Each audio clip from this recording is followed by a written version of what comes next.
Hi students, SSLC ಪರೀಕ್ಷೆ ಬರೆದ ವಿದ್ಯಾರ್ಥಿಗಳ ಫಲಿತಾಂಶವನ್ನು ಇದೇ ತಿಂಗಳು ಅಂದರೆ ಮೇ 19ರಂದು ಪ್ರಕಟಿಸಲಾಗುತ್ತದೆ ಎಂದು ಶಿಕ್ಷಣ ಸಚಿವ ಶ್ರೀ BC ನಾಗೇಶ್ ಪ್ರಕಟಿಸಿದ್ದಾರೆ. ಈ ಕುರಿತಂತೆ ಅವರು ಟ್ವೀಟ್ ಮಾಡಿ ಸ್ಪಷ್ಟನೆ ನೀಡಿದ್ದಾರೆ. ವಿದ್ಯಾರ್ಥಿಗಳು ತಮ್ಮ ಫಲಿತಾಂಶವನ್ನು SSLC.Karnataka.gov.in ಅಥವಾ KaruNadu.nic.in ಭೇಟಿ ನೀಡಿ ಚೆಕ್ ಮಾಡಬಹುದಾಗಿದೆ.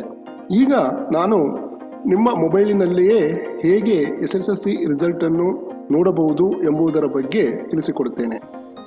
ಹಾಯ್ ಸ್ಟೂಡೆಂಟ್ಸ್, ಈಗ ನೀವು ನಿಮ್ಮ ಮೊಬೈಲ್ನ ಓಪನ್ ಮಾಡಿ ಇಟ್ಕೊಳ್ಳಿ. ಅದರಲ್ಲಿ ಗೂಗಲ್ ಕ್ರೋಮ್ ಇರಬೇಕು. ಈ ಥರ ನೋಡಿ, ಈಗ ಗೂಗಲ್ ಕ್ರೋಮ್ ಇರುತ್ತಲ್ಲ, ಅದನ್ನು ಕ್ಲಿಕ್ ಮಾಡಿ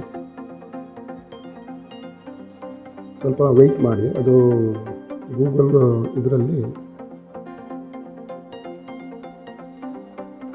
google.com ಅನ್ನು ಕ್ಲಿಕ್ ಮಾಡಿ.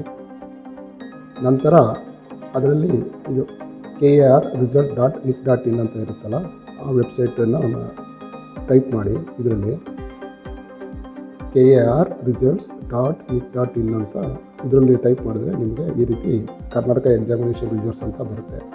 ಇದು ಹೋದ ವರ್ಷದ್ದು, ಅಂದರೆ ಇನ್ನೂ ಈ ವರ್ಷದ್ದು ರಿಲೀಸ್ ಆಗಿಲ್ವಲ್ಲ, ಅದಕ್ಕೆ ನಿಮಗೆ ಯಾವ ರೀತಿ ನೀವು ಚೆಕ್ ಮಾಡ್ಬೋದು ಅಂತ ಅನ್ನೋದನ್ನು ತೋರಿಸ್ಕೊಡ್ತೀನಿ. ಈ ಕರ್ನಾಟಕ ಎಕ್ಸಾಮಿನೇಷನ್ ರಿಸಲ್ಟ್ಸ್ 2021 ಅಂತ ಇರುತ್ತಲ್ಲ, ಅಂದರೆ ನಿಮಗೆ 2022 ಅಂತ ಬಂದಿರುತ್ತೆ. ಆಗ ಅದ್ರ ಮೇಲೆ ಕ್ಲಿಕ್ ಮಾಡಿ. ಕ್ಲಿಕ್ ಮಾಡಿದಾಗ ಈ ಥರ ವಿಂಡೋ ಓಪನ್ ಆಗುತ್ತೆ. ಅದನ್ನು ನೀವು ಸ್ವಲ್ಪ ಎನ್ಲಾರ್ಜ್ ಮಾಡ್ಕೊಳ್ತಾರೆ. ಸೊ ಇಲ್ಲಿ ನೋಡಿ, ಇಲ್ಲಿ SSLC ರಿಸಲ್ಟ್ ಅನೌನ್ಸ್ಡ್ ಆನ್ ಅಂತ ಡೇಟ್ ಇದು ಕೊಟ್ಟಿದ್ದಾರೆ. ಅದು ಸಪ್ಲಿಮೆಂಟ್ರಿ ಇದು. ಅದೇ ರೀತಿ ನಿಮಗೆ ಈ ವರ್ಷದ್ದು ಅಪಿಯರ್ ಆಗುತ್ತೆ. ಅದ್ರ ಮೇಲೆ ನೀವು ಈ ಥರ ಕ್ಲಿಕ್ ಮಾಡಿ. ಕ್ಲಿಕ್ ಮಾಡಿದ ತಕ್ಷಣ ಈ ಥರ ಇನ್ನೊಂದು ಹೊಸ ವಿಂಡೋ ಓಪನ್ ಆಗುತ್ತೆ.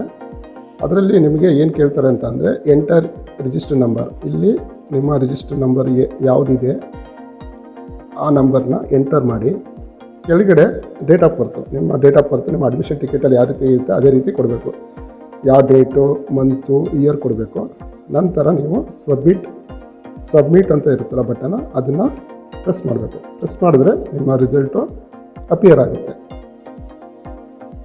All the best students.